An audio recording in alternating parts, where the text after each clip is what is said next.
Unit 6 खंड ए वास्तविक एवं आभासी गहराई।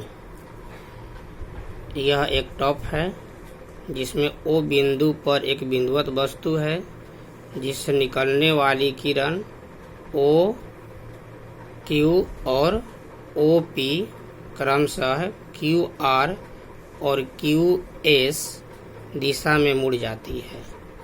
फिर दोनों किरणों पी आर और क्यू एस को पीछे मुड़ाने पर आई बिंदु पर आकर मिलती है।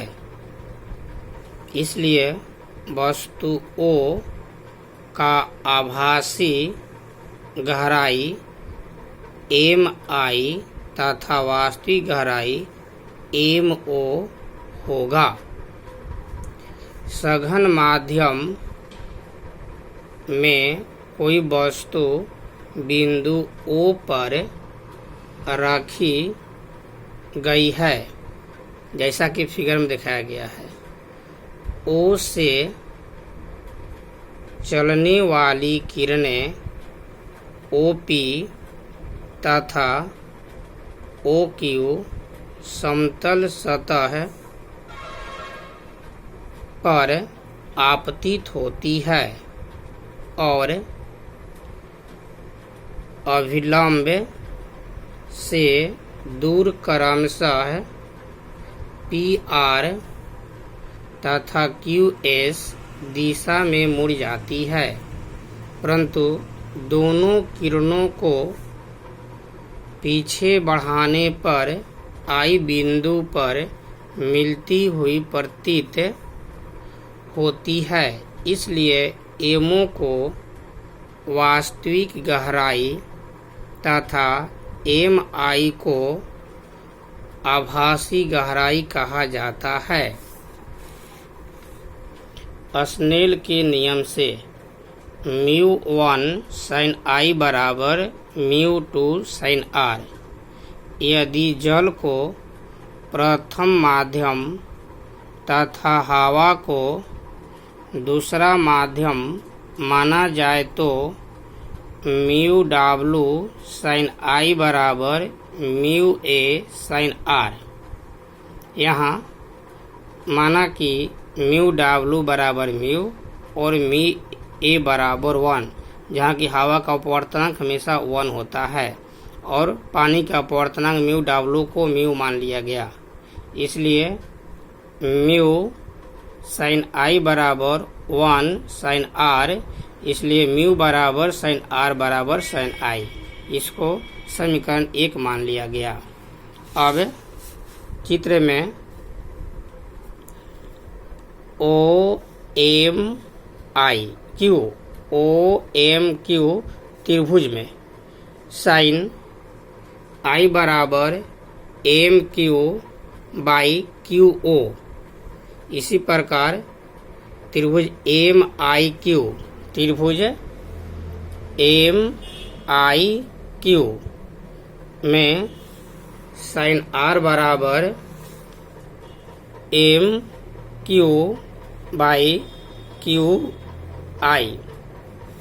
पुनः समीकरण 1 से mu is equal to sine R by sine I.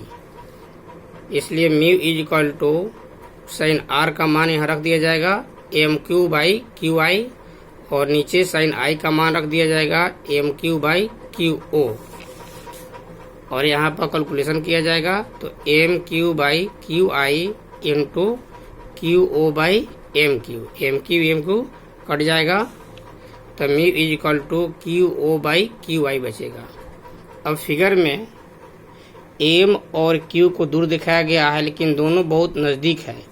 इसलिए यहाँ लिखा गया है कि यदि बिंदु क्यू बिंदु एम के बहुत निकट हो तो क्यू के स्थान पर एम होगा, यानी कि ऊपर में जहाँ यहाँ क्यू था वहाँ एम लिख देंगे। इसलिए mu is equal to M O by M I या एमओ को वास्तविक गहराई कहा गया है। यहाँ पर एमओ जो था उसको वास्तविक गहराई कहा गया है और एम आई को आभासी गहराई कहा गया है। इसलिए म्यू इक्वल टू वास्तविक गहराई बाई आभासी गहराई। अब अगला टॉपिक रहेगा क्रांति कोण, जिसको हम लोग क्रिटिकल एंगल कहते हैं। यहाँ पर दो माध्यम है, विरल माध्यम और सघन माध्यम। दोनों माध्यमों को ये सतह जो अलग करता है।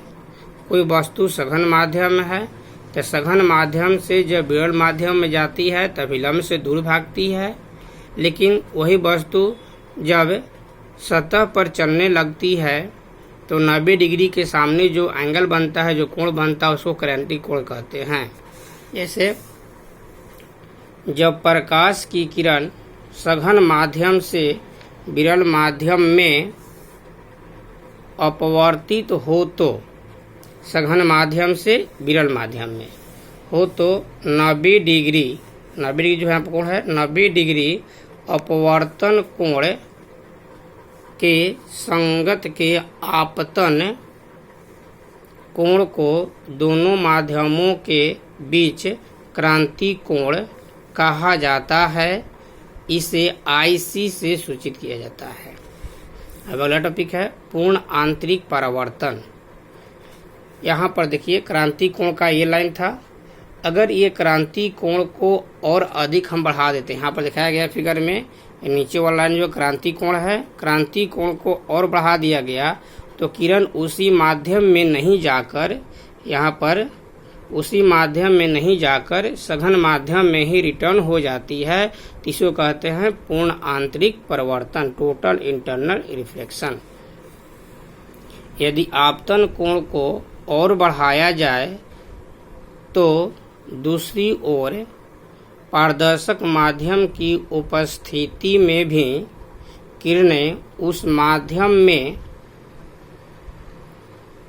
अपवर्तित नहीं होती है, बल्कि पूर्ण रूप से परावर्तित होकर सघन माध्यम में ही परावर्तन के नियमों का पालन करती हुई लौट आती है।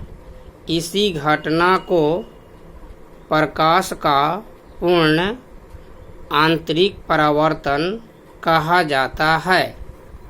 अब इसका शर्त है, पूर्ण आंतरिक परावर्तन के लिए आवश्यक शर्त कौन कौन शर्त है?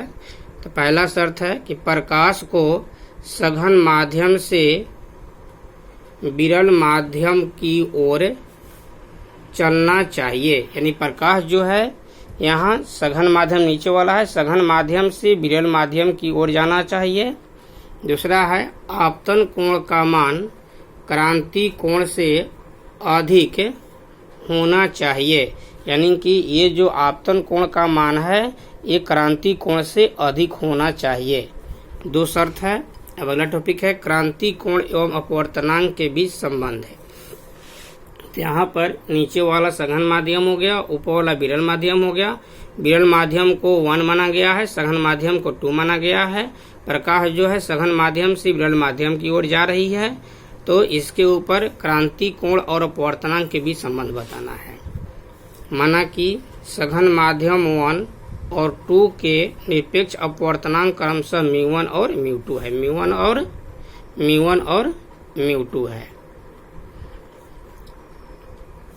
तथा माध्यम 1 की अपेक्षा माध्यम 2 सघन है।